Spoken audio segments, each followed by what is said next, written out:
दंगाई और कर्फ्यू लगाने वाले सभी लोगों की राम नाम सत्य की यात्रा निकल गई है। आज भी रावण समाप्त नहीं हुआ है। कांग्रेस और समाजवादी पार्टी के रूप में उसका जिन्न आज भी मौजूद है। आतंकवाद समाप्त, देश की सीमाएं सुरक्षित, दुनिया के अंदर भारत का सम्मान बढ़ा है। अब तो पटाखा भी जोर से फट जाए ना तो पाकिस्तान सफाई देता कि भैया मेरा हाथ नहीं है, मुझे माफ करना, मैं इसके पीछे नहीं हूं। बहनों और भाइयों, लोकसभा का चुनाव 4 चरणों का संपन्न हो गया है। कल 5वां चरण है और छठे चरण में आपको ही मतदान करना है। लेकिन पहली बार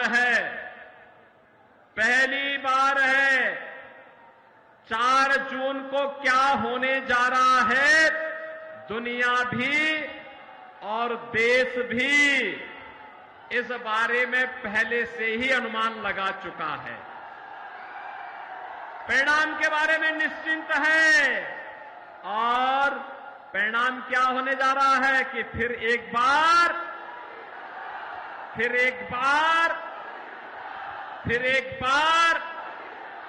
और अब की बार 400 पार की जब आप बात करते हैं तो ये सपा कांग्रेस के लोगों को चक्कर आने लगता है। कहते हैं 400 पार कैसे हो सकता है। हमने कहा इस बार देखना होगा, जरूर होगा। तो जनता जनार्दन ही उन्हें जवाब दे देती है। और जनता जनार्दन क्या कहती है? जो राम को लाए हैं,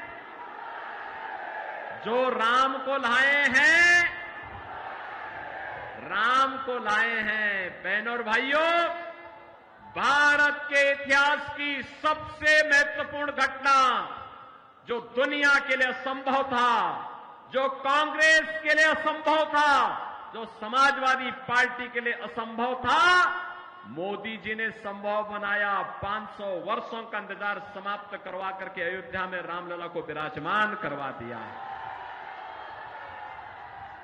अब मुझे बताओ, आप में से कितने लोग राम भक्त हैं? राम भक्त अपना हाथ खड़ा करो और हाथ नीचे कर लो। आप में से कितने रावण के भक्त हैं? रामद्रोही कितने हैं? कोई है क्या रामद्रोही? कोई भी अपने को रामद्रोही नहीं कहेगा, राम विरोधी नहीं कहेगा। लेकिन बहनों और भाइयों, आज भी रावण समाप्त नहीं हुआ है। कांग्रेस और समाजवादी पार्टी के रूप में उसका जिन्न आज भी मौजूद है। आप मुझे बताओ, इनके कारनामे तो रावण जैसे ही है। आप सोचो, कांग्रेस ने अपने समय में क्या कहा राम हुए ही नहीं। इनके एक बुद्धिदाता कहते हैं, क्या कहते हैं? कहते राम का मंदिर भारत में नहीं बनना चाहिए। और समाजवादी पार्टी तो उससे भी 2 कदम आगे, राम भक्तों पर तो गोली चलाई थी। और उसके बाद अब इनके महासचिव क्या कहते हैं? कहते राम मंदिर बेकार बना है। अरे भाई, प्रभु राम की कृपा जब तुम पे हो ही नहीं रही है तो तुम तो ऐसा ही कहोगे। और देश कहता है, हो हई वही जो राम रसी राखा, होगा वही जो राम लला चाहेंगे। और राम लला तो अपने भक्त मोदी को तीसरी बार भारत की सत्ता सौंपने का निर्णय ले चुके हैं। और इसलिए बहनों और भाइयों, ये चुनाव तो राम भक्तों के बीच में और रामद्रोहियों के बीच में है। एक तरफ रामद्रोही है, ये लोग देश के खिलाफ विद्रोह कर रहे हैं। गरीबों के साथ, महिलाओं के साथ, नौजवानों के साथ, किसानों के साथ, व्यापारी के साथ, बेटी के साथ, इन सब के साथ इन्होंने द्रोह किया। इनके हकों पे डकैती डाली। इनके समय में गरीब भूख से मरता था, बेटी और व्यापारी सुरक्षित नहीं थी। आतंकी वारदातें होती थी।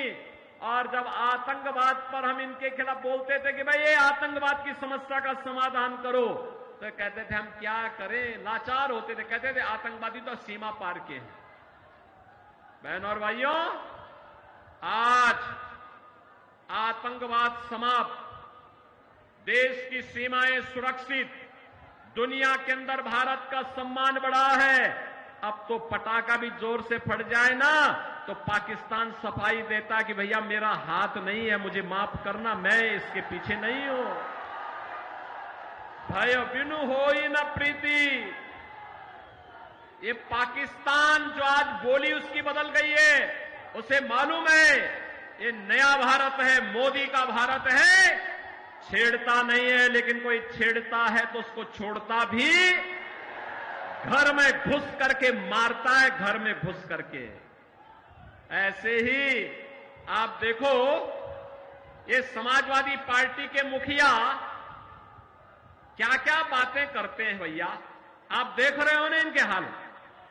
यानी राम भक्तों पर गोली चलाते थे, लेकिन आतंकवादियों को जिन्होंने काशी में संकट मोचन मंदिर पर हमला किया, अयोध्या में राम जन्मभूमि पर आतंकी हमला किया, उन आतंकवादियों के मुकदमों को ये वापस लेते हैं।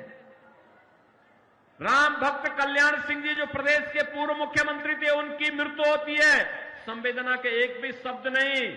और अभी पूर्वांचल का एक दुर्दांत माफिया मरा था, उसके घर मातम मनाने के लिए चले गए। माफिया और समाजवादी पार्टी का चोली दामन का संबंध है, ये अलग हो ही नहीं सकता है।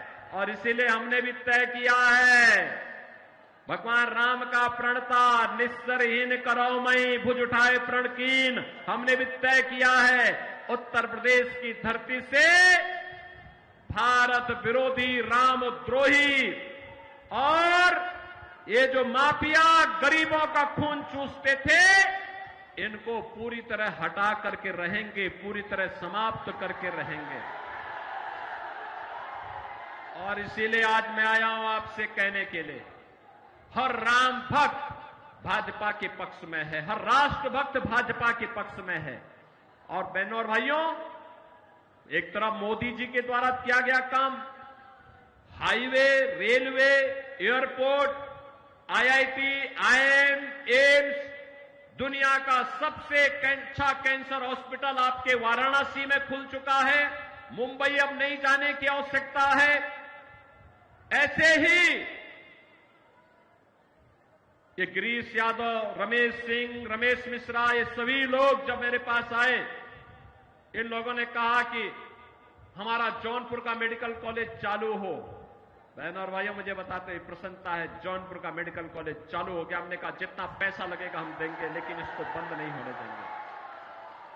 अभी देखो ना, शाहगंज में रमेश सिंह यहां इथेनॉल का प्लांट भी लगा दिए और यहां पे सैकड़ों लोगों को नौकरी मिलेगी। और मैं तो उनसे कहूंगा उसके बगल में एक आईटीआई खोल दीजिए, इथेनॉल प्लांट के लिए एक ट्रेड उसमें दे दीजिए। आप देखना यहां के लोग दुनिया के अंदर नौकरी भी प्राप्त करेंगे।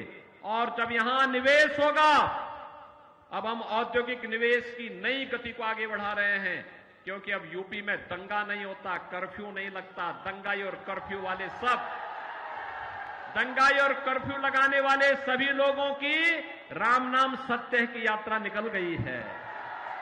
और इसलिए बहनों और भाइयों, मैं आपसे कहने के लिए आया हूं, आपसे एक ही बात कहने के लिए आया हूं कि ये जो भाजपा ने विधायक बनाए हैं, ये विधायक, इस सांसद के प्रत्याशी, ये सभी इतना विकास कराएंगे, इतना विकास कराएंगे, आप मांगते मांगते थक जाएंगे और दुनिया आपके पास नौकरी मांगने के लिए आएगी जौनपुर में।